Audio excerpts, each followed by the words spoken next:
Hello friends, आज हम लोग रॉबर्ट ली फ्रॉस्ट के बारे में पढ़ेंगे। इनके ऑब्जेक्टिव क्वेश्चन आंसर को देखेंगे और ये एक अमेरिकन राइटर हैं। चलिए इनके क्वेश्चन आंसर को आज हम लोग देखते हैं। आते हैं हमारे फर्स्ट क्वेश्चन पर। हमारा फर्स्ट क्वेश्चन क्या है, यहाँ से इसको जूम करते हैं और देखते हैं हमारा फर्स्ट क्वेश्चन क्या है। फर्स्ट क्वेश्चन हमारा है, Frost's poem "The Road Not Taken" is included in his poetical collection। किस पोएटिक कलेक्शन में ये आई थी? तो ये आई थी आपके माउंटेन इंटरवल में। कब आई थी? 1916 को। और ये first published in narrative poem है, ये आपकी रॉबर्ट फ्रॉस्ट ने लिखी। और ये फर्स्ट पब्लिश्ड आपकी कब हुई थी? अगस्त 1915 में, issue of the Atlantic monthly ये आता था। इसमें ये पहले पब्लिक हुई थी 1915 में, और उसके बाद आपके ये 1916 में माउंटेन इंटरवल में आपकी पब्लिश्ड हुई थी पोएम। कौन सी? The road not taken. ठीक है। अब नेक्स्ट देखते हैं, which one is a great patriotic poem by frost. इनके द्वारा जो पेट्रियोटिक, जो देशभक्ति वाली है, वो कौन सी है? तो ये है द गिफ्ट आउट राइट। देखिए, the gift out right is a great patriotic poem by Robert Frost. A short poem of 16 line. ये बहुत छोटी पोएम है जो 16 लाइन्स की है आपकी। The history of colonization in America and the growth of love and devotion that the settles came to soar on this land. It is one of the best patriotic poems ever written about America and the American people. ये उसमें सबसे best poem, patriotic poem मानी जाती है जितनी भी America में लिखी गई है। तो ये देखिए, ये बहुत ही इम्पोर्टेंट है, ये बहुत ही ज्यादा पूछा जाता है। And miles to go before I sleep, and miles to go before I sleep. तो ये कहाँ की लाइनें हैं? ये आपकी हैं, रॉबर्ट फ्रॉस्ट ने लिखी हैं। और ये है stopping bye boots on a snowing evening.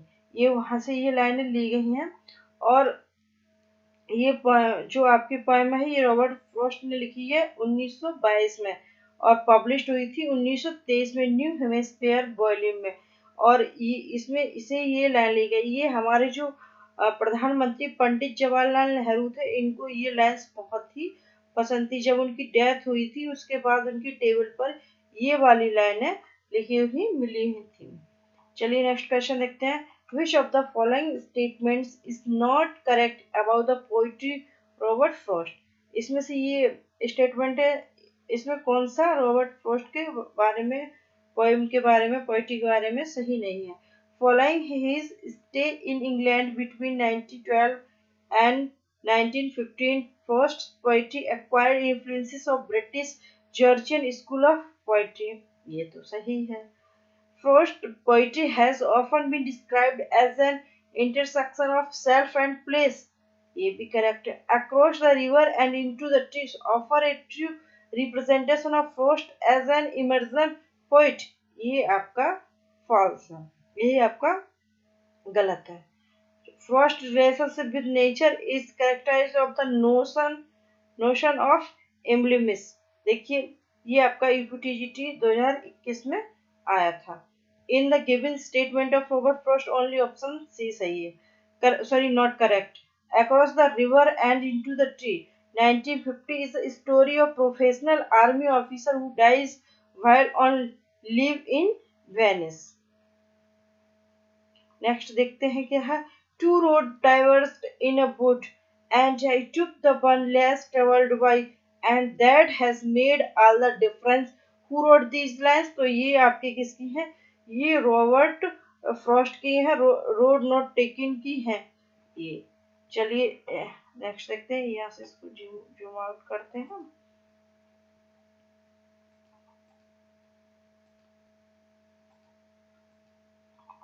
तो ये आपकी लाइन्स कहाँ से रही? ये रॉबर्ट फ्रॉस्ट की है। क्या हो गया?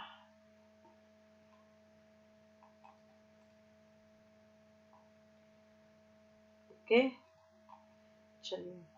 तो the above lines are taken from the poem "The Road Not Taken", written by Robert Frost. It is Robert Frost's most famous poem. It appeared in his first collection Mountain Travel, Interval in 1916 as the opening poem. Its central theme is the diversion of paths both literally and figuratively, although its interpretation is not for being complex and personally divergent.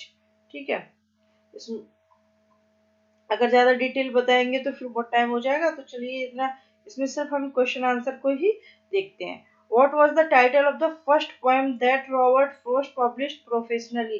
तो इनकी कौन सी professionally जो publish हुई थी वो थी my butterfly and elegy थी.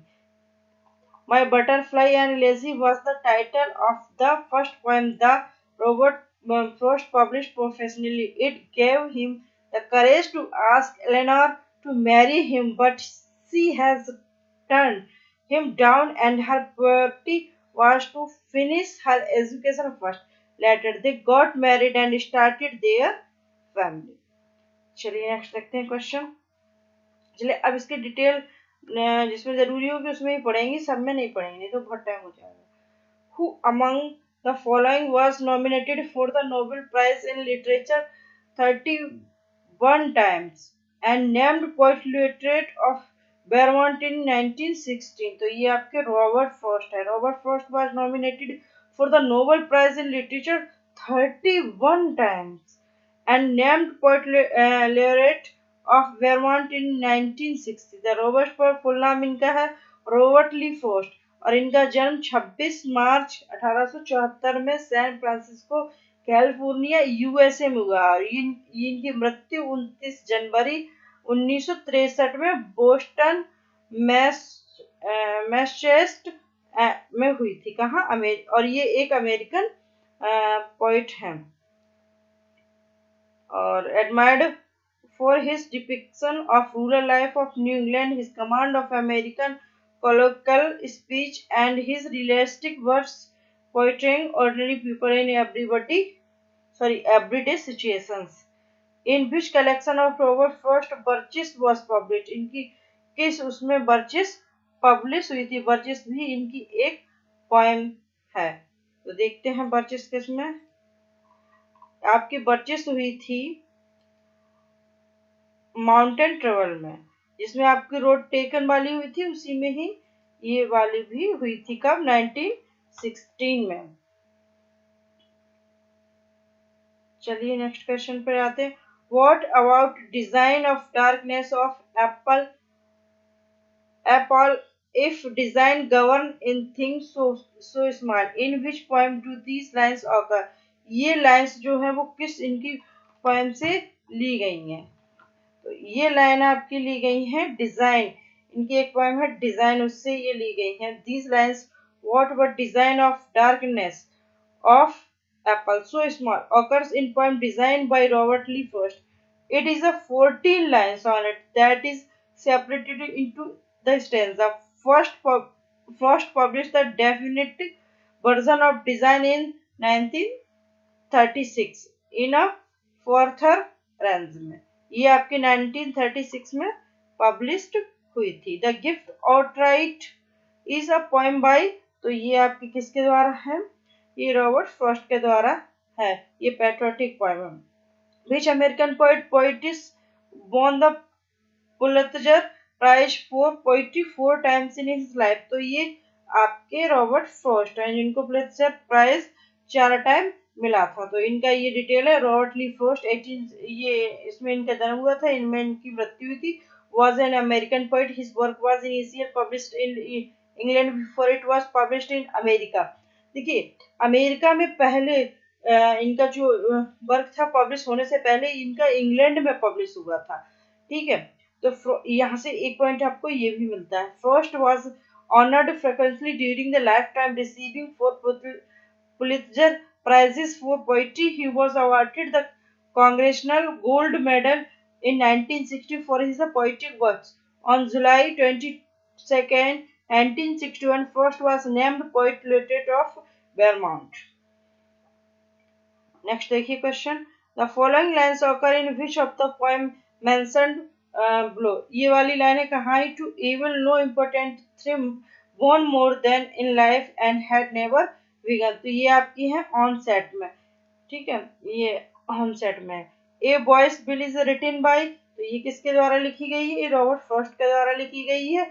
ये पोइट्री कलेक्शन है इनका, ये 1874 और 9, ये इनका डेथ वो बर्थ है और ये इनका डेथ का है। It is the first commercially published book of poems in 1950। देखिए अभी आपने पढ़ा था वो कौन सी थी, बटरफ्लाई, इनकी वो प्रोफेशनली पब्लिश की गई थी और ये कॉमर्शियली पब्लिश की गई है 1950 में। ए boys bill which among the following was not penned by Robert Frost. Pen मतलब लिखी,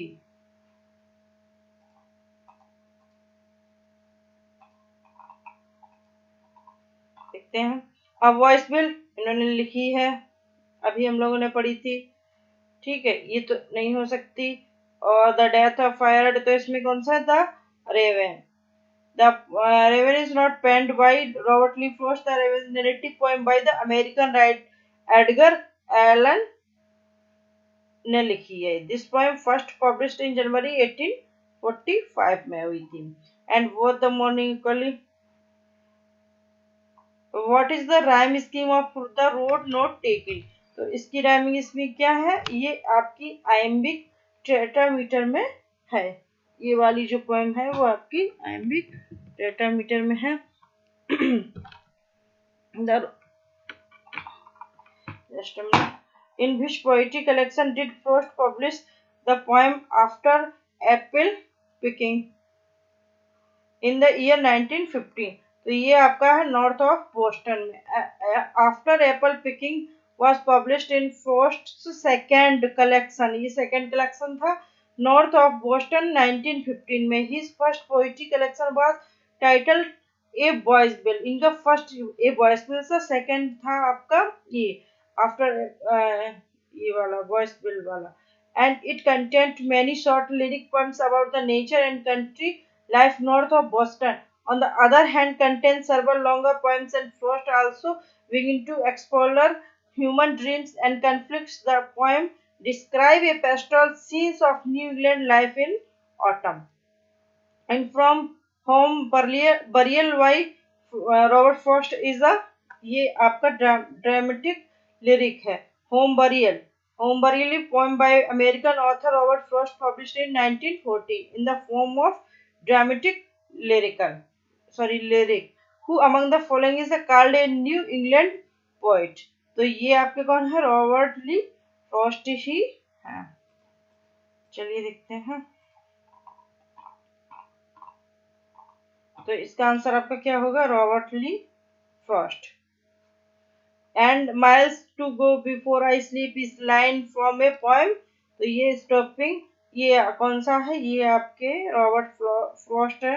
stopping by woods on snow evening written in 1922 and published 1923।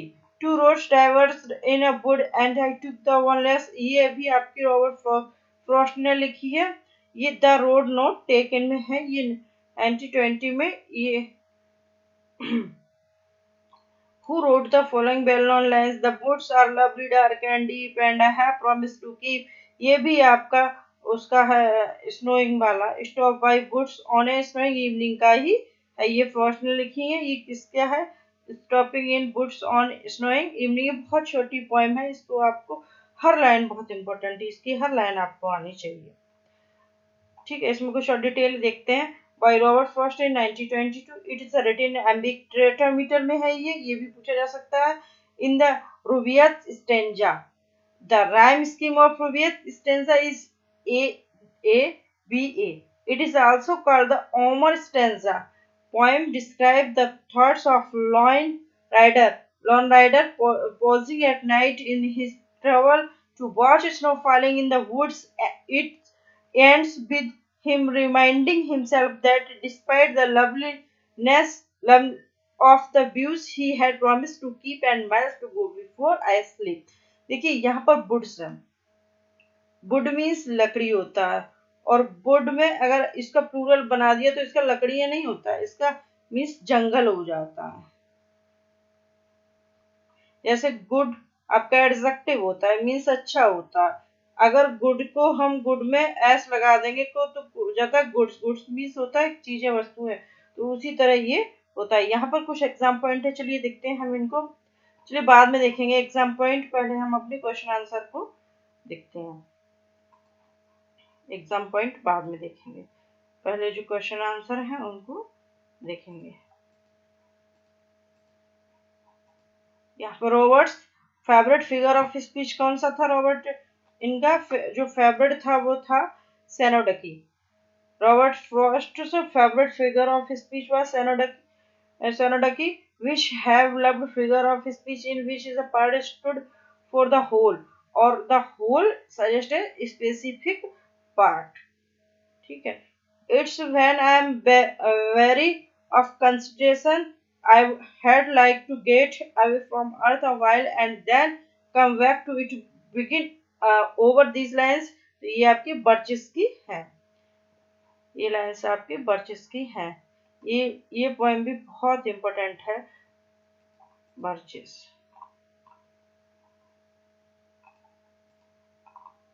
The one line from poem बर्चिस, it was collected in Frost third collection. ये जो इनका third collection आया था उसमें था ये। थर्ड इनका कलेक्शन कौन सा था? Mount interval. It was published in 1960, इसमें बर्चिस थी। ठीक है। How many times did Robert Frost got Pulitzer? तो ये इनको 4 टाइम में मिला था। देखिए किस किस के लिए मिला था, ये भी बहुत इंपॉर्टेंट है।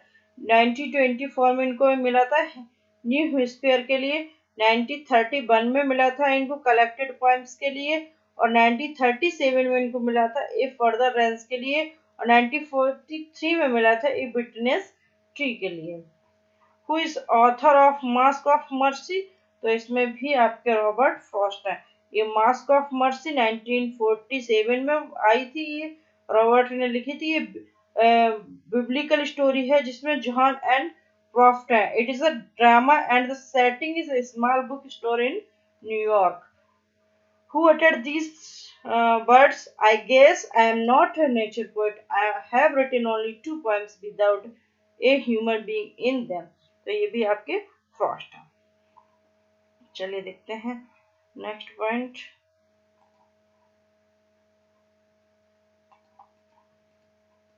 The middle name of Robert Frost is, तो इसमें ये क्या है? इसमें इनका मिडिल नेम है ली, ये तो पता ही है।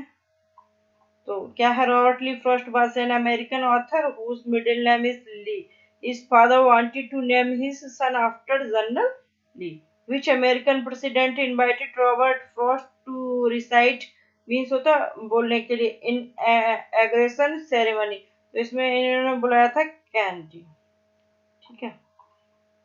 और इन्होंने वहां पे कौन सी पोएम पढ़ी थी? The gift outright. Next question पर आते हैं, और नेक्स्ट क्वेश्चन हमारा क्या है? According to Robert Frost what is the right place for love? ये भी क्वेश्चन बहुत इंपॉर्टेंट है और कई एग्जाम में पूछा जा चुका है। तो ये अर्थ है।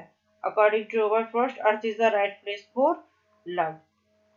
ये आई थिंक बर्चिस में इन्होंने कहा है।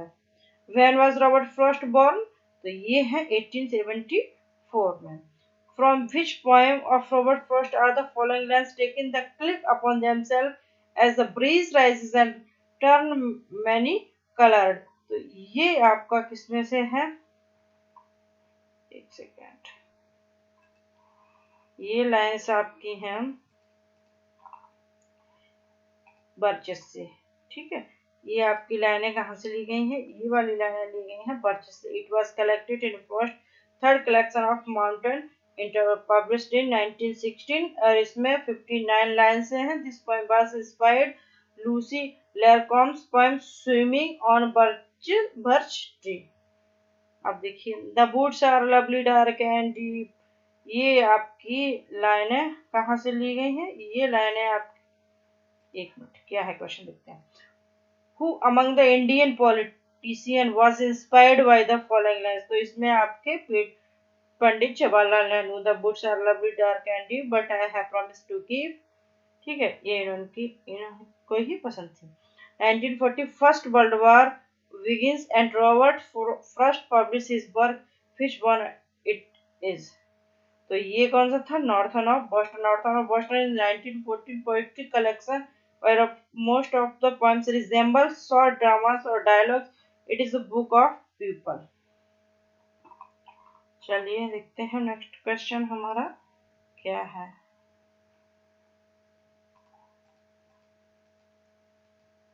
Which of the poems express Frost statements that a poem begins in delight and ends in wisdom? तो ये कौन सी है? ये stopping of boots on snowy evening. Who among the following has written Earth is the right place for love? तो ये आपका Robert Frost है। ये आपके रॉबर्ट फ्रॉस्ट जी ने ये बात कही है। ये किसमें कहा? बर्चिस में कहा है, और ये बर्चिस आपकी ब्लैंक वर्स में है। ये देखो फिर से आगे कितनी बार आ गया, अभी देखो आप। And miles go before I sleep and miles to go before I sleep. तो ये का किसका है? The road not taken. इसी से आप अंदाजा लगा लीजिए कितना इंपॉर्टेंट है ये। इन which year Robert Frost sell his farm in new England and move to England. तो इन्होंने कब बेचा था? 1912 में। Which epithet cannot be applied to Robert Frost poetry? तो इसमें new classical. Robert Frost was an American poet settled in England। ये एक अमेरिकन पॉइंट है जो इंग्लैंड में सेटल हुए थे। New England is geographical region compressing 6 state of northern United state. ठीक है। गुड, ये भी बहुत, ये वाली पोएम भी इनकी बहुत इंपॉर्टेंट है। गुड फेंसेस मेक्स, ये वाला डायलॉग भी बहुत आता है। Good fences make good नेवर्स, this lines occur से नहीं, तो ये मेंडिंग बॉल में ली गई है आपकी। Good fences occurs in Robert Frost mending ball, these lines means it is easier to friendly with our neighbor if neither you trespasses upon the others property or privacy। Next देखिए। ठीक है, ये इतने ही हैं और मिलते हैं नेक्स्ट वीडियो में। तब तक के लिए बाय बाय। अगर वीडियो अच्छा लगे तो वीडियो को लाइक जरूर कीजिएगा प्लीज, और कोई दिक्कत हो तो कमेंट कीजिए।